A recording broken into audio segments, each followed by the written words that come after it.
शादी के पहले से ही विभा को कपड़े धोने का बड़ा शौक था। कभी नल के नीचे तो कभी तालाब के पास। अरे मेरी नीली वाली लुंगी नहीं दिख रही है। विभा की अम्मा, कहाँ रखी है लुंगी? अरे वो तो विभा ने परसों ही धोकर रखी थी आपकी अलमारी में, देखो वहीं होगी। वो ना मैंने आज धो दी, मुझे लगा कि गंदी हो गई होगी। अरे कैसे गंदी हो गई थी, उसे तो मैंने पहना भी नहीं। हे भगवान, इस लड़की के कपड़े धोने की आदत से परेशान हो गया हूँ मैं। जितना तो घर में राशन नहीं आता, उससे कहीं ज्यादा डिटर्जेंट पाउडर का खर्चा है। इसकी शादी करवा दो, शादी जाए अपने घर में ही करे काम, फिर चाहे घर के कपड़े धोने हो या पूरे गांव के। हाँ ठीक बोल रही हूँ, देखता हूँ मैं कोई लड़का। वो दिन भी आ जाता है जब विभा को देखने लड़के वाले आ जाते हैं। लड़की मुझे अच्छी लगी। होने वाली सास कहती है, बेटी अगर कुछ पूछना है तो पूछ लो। वैसे तो हमारी लड़की बहुत ही शर्मीली है, जो बोल दो वो मान लेती है, इसे क्या पूछना होगा। अरे कैसी बात कर रही हो माँ, मुझे इन लोगों के घर रहना है, सवाल तो कई है। हाँ हाँ बेटा, पूछ लो ना, क्या पूछना है। आप लोगों के घर कपड़े कौन धोता है? सास का मुंह बन जाता है। देखो, अगर तुम ये कहना चाहती हो कि तुम्हें कपड़े धोने नहीं आते तो सुन लो, कपड़े मैं ही धोती हूँ, लेकिन तुम्हारे आ जाने के बाद मैं रुमाल तक नहीं धोऊंगी। अरे चुप रहना भाग्यवान, बहू बेचारी घर आई नहीं, उसे डराना शुरू कर दिया। वो क्या है ना बिटिया, अभी तक तो ये कल्लू की माँ ही धोती थी, लेकिन अब तुम्हारे पापा तो दहेज में वॉशिंग मशीन देंगे ही। तभी विभा की माँ बोल पड़ती है, सवाल भी पूछा तो क्या। वैसे भाई साहब, मशीन की तो फिर भी कपड़े धोने की कैपेसिटी होती है। मतलब जो बिटिया दे रहे हैं ना विभा, इसे कपड़े धोने का बहुत शौक है। ये आप लोगों के क्या, आस पड़ोस गांव मोहल्ले सबके कपड़े धो दे और उफ तक ना करे। बाहर देखा नहीं आपने कितने कपड़े सूख रहे हैं, सब हमारी बिटिया ने ही तो धोए हैं। बस भी करो ना माँ, शर्म आ रही इतनी तारीफ सुनकर।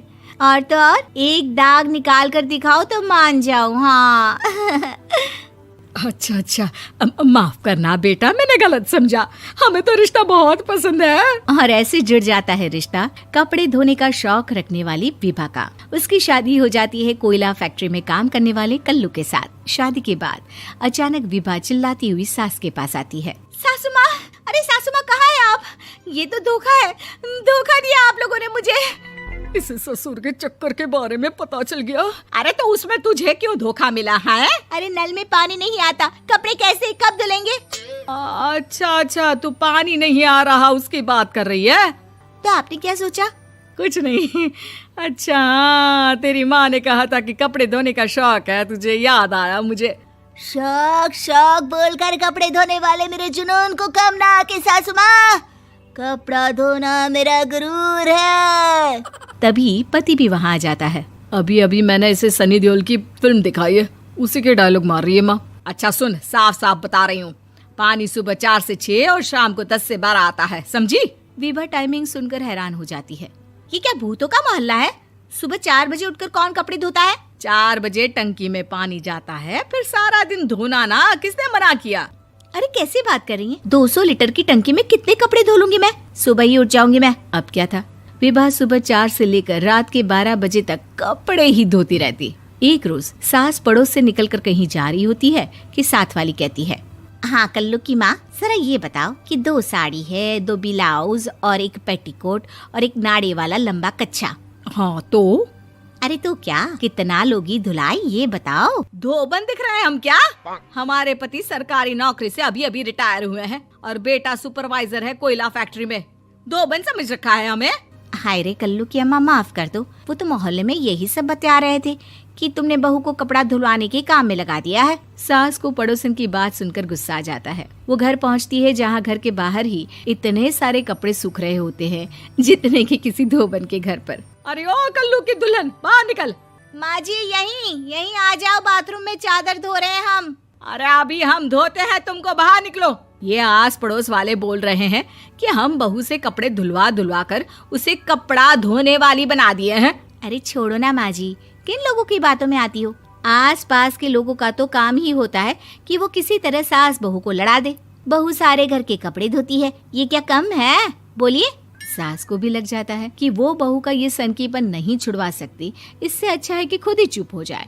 एक रोज सास और बहू मंदिर जाते हैं, जहाँ सास की साड़ी वहाँ खड़ी भीख मांगने वाली से मिलती है। माँ जी क्या बात है, आपकी साड़ी उस भिखारन से कितनी मिल रही है ना? हाँ हाँ देखो तो, दोनों की साड़ी मिल रही है। क्या बात है कल्लू की अम्मा, तुम खुद को तो अफसर की बीवी बताती हो और ऐसी सिंपल सी प्लेन साड़ी पहनकर घूमती हो। सिंपल और प्लेन नहीं है ये साड़ी। तो क्या सोने के धागे से फूल बने हैं?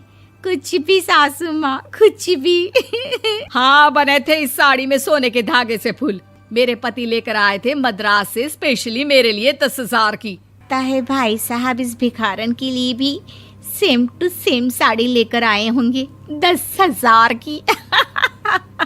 सास उस वक्त तो कुछ नहीं कहती, लेकिन बहू के साथ घर आती है और अलमारी से एल्बम निकाल कर लाती है। ये साड़ी देख रही है, ये वही साड़ी है जिसे मैंने अभी पहना था। इस साड़ी में ये जो चमकदार फूल दिख रहे हैं ना, ये सोने के धागों से काढ़े गए हैं। लेकिन तू लोकल वॉशिंग मशीन ब्रश से घिस घिस कर सारे फूलों को निकाल कर साड़ी प्लेन कर दी।